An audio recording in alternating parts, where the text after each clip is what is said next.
Assalamualaikum warahmatullahi wabarakatuh. Nama saya Laila Novitri dari Rombel 1, Ilmu Hukum. NIM 81114210029 akan menjawab soal nomor 2 UTS Etika Profesi Hukum. Nah, yang pertama adalah tujuan penciptaan manusia. Jadi manusia sendiri merupakan makhluk serba dimensi.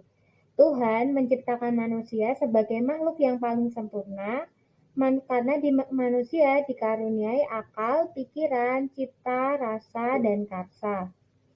Menurut pemikiran Plato, manusia terdiri dari 3 bagian jiwa, yaitu yang pertama adalah nous atau akal, kemudian thumos atau semangat, kemudian epitumia atau nafsu. Karena pengaruh nafsu, jiwa manusia terpenjara di dalam tubuh. Hanya kematian yang akan melepaskan jiwa dari belenggu tersebut. Kemudian, salah satu pemikiran yang terkenal mengenai tujuan hidup manusia adalah pendapat dari Aristoteles, yang mengatakan bahwa tujuan hidup manusia adalah mencapai eudaimonia. Oleh karenanya, kebahagiaan merupakan sesuatu yang bernilai terhadap dirinya. Dalam pandangan Islam, tujuan manusia hidup dan diciptakan oleh Tuhan paling sedikit ada 4 macam, yaitu yang pertama adalah beribadah, kemudian menjadi khalifah di muka bumi yang baik dan sukses ya tentunya, kemudian memperoleh kesuksesan, kebahagiaan, kebaikan, dan keberuntungan di dunia maupun di akhirat, dan mendapat ridho Allah. Kemudian menurut Thomas Hobbes, manusia tidak lebih pada suatu bagian alam bendawi yang mengelilinginya. Oleh karena itu, maka segala sesuatu yang terjadi padanya dapat diterangkan dengan cara yang sama dengan cara menerangkan kejadian-kejadian alamiah, yaitu secara mekanis.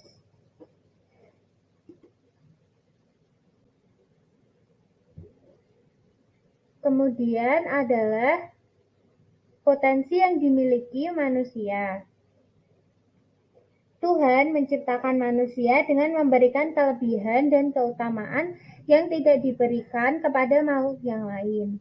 Kelebihan dan keutamaan itu berupa potensi dasar yang disertakan oleh Tuhan, baik potensi internal maupun potensi eksternal. Potensi internal merupakan sesuatu yang terdapat dalam dirinya, dan potensi eksternal adalah potensi yang disertakan Tuhan untuk membimbingnya. Potensi ini menjadi modal utama bagi manusia untuk melaksanakan tugas dan memikul tanggung jawabnya. Oleh karena itu, harus diolah dan didayagunakan dengan sebaik-baiknya. Tuhan membekali manusia dengan segenap potensi. Secara umum ada 3, yaitu yang pertama adalah potensi jasmani atau fisik, kemudian rohani atau spiritual, dan potensi akal atau mind. Ketiga potensi ini akan memberikan kemampuan kepada manusia untuk menentukan dan memilih jalan hidupnya sendiri. Nah, di dalam Islam ada 3 potensi yang diberikan Tuhan kepada manusia. Sesuai dalam kitab Al-Quran, ada 3, yaitu yang pertama adalah asama atau penglihatan, kemudian yang penglihatan itu al-absar, kemudian ada asama yaitu pendengaran, dan hati atau pikiran atau al-afidah.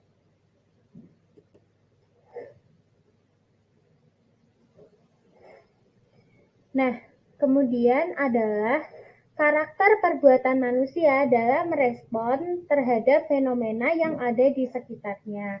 Yang pertama saya akan menjelaskan apa itu fenomena sosial atau fenomena yang terjadi kepada manusia di sekitarnya. Jadi fenomena sosial itu sendiri merupakan suatu gejala atau peristiwa yang dapat diamati dalam kehidupan sosial.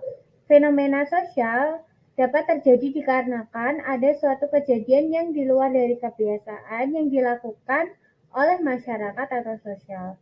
Nah, fenomena sosial ini membutuhkan waktu dan gejala yang berulang yang diikuti oleh banyak orang yang menjadi perhatian masyarakat luas.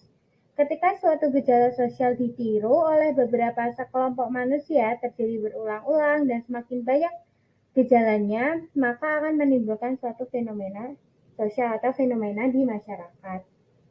Nah, kemudian juga Munculnya atau sebab dari fenomena sosial ini berawal dari adanya perubahan sosial. Perubahan sosial itu tidak dapat kita hindari, namun kita masih dapat mengantisipasinya. Sehingga perubahan sosial ini dapat bersifat positif maupun negatif. Nah, karakter sendiri merupakan suatu standar batin yang terimplementasi dalam berbagai bentuk kualitas diri. Nah, kan dampak dari fenomena sosial ini ada dampak negatif dan dampak positif. Nah, manusia sebagai sebagai makhluk yang memiliki suatu akal dan pikiran, memiliki cara uh, untuk memproses suatu fenomena sosial ini. Fenomena sosial ini sangat beragam, dan keberagaman fenomena tersebut ini ada yang negatif dan juga positif. Sebagai bagian dari masyarakat, tentunya kita harus menyikapinya dengan sikap positif. Sikap positif ini berlaku bagi setiap fenomena yang muncul di sekitar kita. Dengan bersikap positif terhadap suatu fenomena sosial, maka kita dapat menjadi lebih bijak dan rasional dalam memandang segala sesuatu fenomena sosial atau gejala sosial. Dengan demikian, sebagai bagian dari masyarakat, kita dapat berpartisipasi aktif untuk melakukan upaya maksimal dalam menghadapi fenomena negatif dan ikut mendukung berkembangnya suatu fenomena yang positif. Sekian jawaban dari saya. Terima kasih.